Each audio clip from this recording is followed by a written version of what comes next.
کبھی نعمتوں کا مس یوز اسے آفت بنا دیتا ہے. اس کی مثالیں ہمارے پاس قرآن کریم میں موجود ہیں. سورہ سبا میں اس کی مثال موجود ہے. مثلا سورہ سبا سین سے اس میں قوم سبا جو تھی، اللہ تعالیٰ نے قرآن میں کہا، میرے پاس وقت نہیں بچا کہ میں ساری آیتوں کو پڑھوں آپ کے سامنے.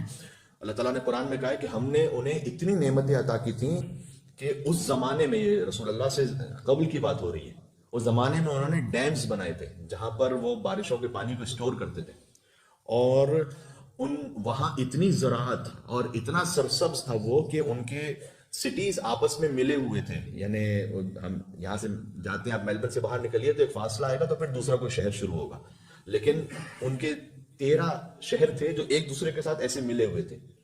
ان کی زراعتیں اور آبادیاں. ان کے پاس وقت نہیں ہوتا تھا کہ وہ ان پھلوں کو اتار سکیں. نیچے زمین پر گرتے تھے، وہی مٹی میں مل کے ختم ہو جاتے تھے. کوئی وہاں سے گزرتا تھا تو کہتے ہیں کہ اتنے قریب قریب درخت ہوتے تھے کہ کوئی راستہ ایسا نہیں تھا کہ جہاں سے آپ ہاتھ آگے بڑھائیں اور آپ کے پاس کوئی نہ کوئی پھل نہ آ جائے. پھر کیا ہوا؟ اس نعمت کو انہوں نے ایسے کفران شروع کیا کہ خاص طور پر کہتے ہیں کہ روٹی وہ اضافی اتنی ہوتی تھی تو پھینکتے تھے، اسی کے اوپر چلتے تھے. بعض مرتبہ نیاز کے لیے ہم کتنا ویسٹ کرتے ہیں، آپ سوچئے گا خود کتنا پھینکنے میں جاتا ہے. ساتھ میں فرض کیجئے کہ آپ کے ساتھ ایک آپ کا بیٹا ہے یا بیٹی ہے، اگر مائیں بہنیں سن رہی ہیں تو، اور آپ کو پتا ہے کہ وہ زیادہ نہیں کھا سکتے، تو آپ کیوں پوری پلیٹ بھرتے ہیں ان کے لیے کہ اس کے بعد وہ پھینکنے میں جائے؟ اس میں کیا شرم کی بات ہے کہ آپ اور وہ ایک ساتھ ایک پلیٹ میں کھا لیں؟ اس میں کیا حرج ہے؟ تو چونکہ جب پیٹ بھرے ہوئے ہوتے ہیں تو ہمیں احساس بھی نہیں ہوتا. آدھی روٹی پھینکیں گے، جو ہے نا وہ گوشت پھینک دیں گے، چکن پھینک دیں گے. اور میں نے ایک جگہ پڑھا تھا، میں اس کا ایگزیکٹ اسٹیٹسٹکس بھول رہا ہوں اس وقت، لیکن آئی تھنک 70% تھا. ڈسٹ بن ایک بنا ہوا تھا، اس کے اوپر لکھا ہوا تھا کہ I eat more than 70% of the children of the world. 70% دنیا کے بچوں کو اتنا نہیں ملتا جتنا ڈسٹ بن میں پھینکا جاتا ہے.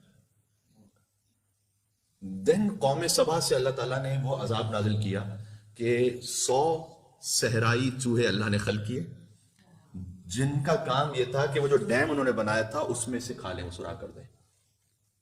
اور ایک دم ایک فلڈ آیا پوری آبادی میں، اور پوری آبادی نیست و نابود ہو گئی.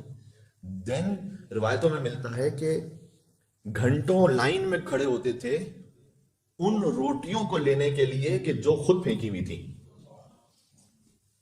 اور آپس میں جھگڑے ہوتے تھے کہ وہ میرا حق ہے اور وہ میرا حق ہے. یہ ہے نعمت کو آفت میں بدل دینا. کیا کیا جائے؟ ہم اپنے انڈیویجول لیول پہ کیا کریں؟ دیکھیں، ایک تو یہ کہ نعمت کا غلط استعمال نہ کریں، نعمت کی ناشکری نہ کریں. یہ تو بہت واضح سی بات ہے، بھی واضح ہو گئی. ایک اور بھی چیز ہے، نعمت چھن جاتی ہے اس سے کہ جو صحیح پلان کر کے آگے نہیں بڑھتا. یہ بات واضح ہو رہی. حدیث میں آیا ہے کہ لا مال لمن لا تقدیر لہ، جس کی صحیح پلاننگ نہ ہو بالآخر مال اس سے چھن جائے گا. آپ اتنا زیادہ کیئرلیس نہ بنیں. ہر چیز کی ایک درمیانی وسط راہ ہوتی ہے. نہ ہی ہم بخل کرنے والے بنیں، اوور پلاننگ کرنے والے بنیں، اور نہ ہی بالکل لاپرواہ بن جائیں. اپنی زندگی میں ایک میانہ روی کو رکھیں.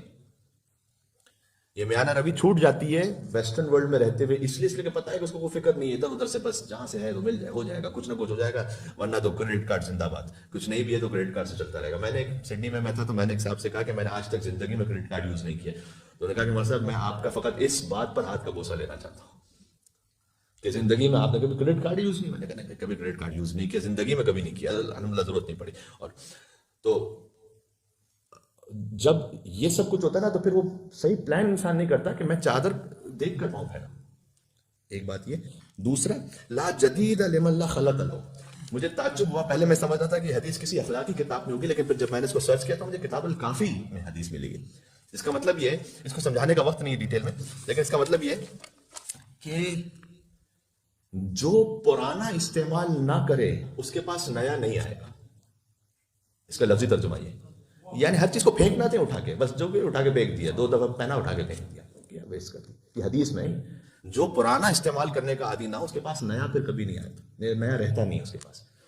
بہت مرتبہ ہوتا ہے ایک مثلا لیڈیز نے کوئی ایک پرس لیا ہے 2-3 جگہوں پر استعمال کیا، اس کے بعد نہیں یہ تو پرانا ہو گیا چھوڑ دو اس کو، اس کے بعد دوسرا لیں گے، تیسرا لیں گے، چوتھا لیں گے، یہ سلسلہ کبھی نیور اینڈنگ ہے. یہ وہ ہے کہ جو بالآخر نعمت کو آفت میں بدل دے. بات ہے انشاءاللہ. اللہ تعالی ہمیں قرآن اور اہل بیت علیہ السلام کی تعلیمات پر عمل کرنے کی توفیق عطا فرمائے.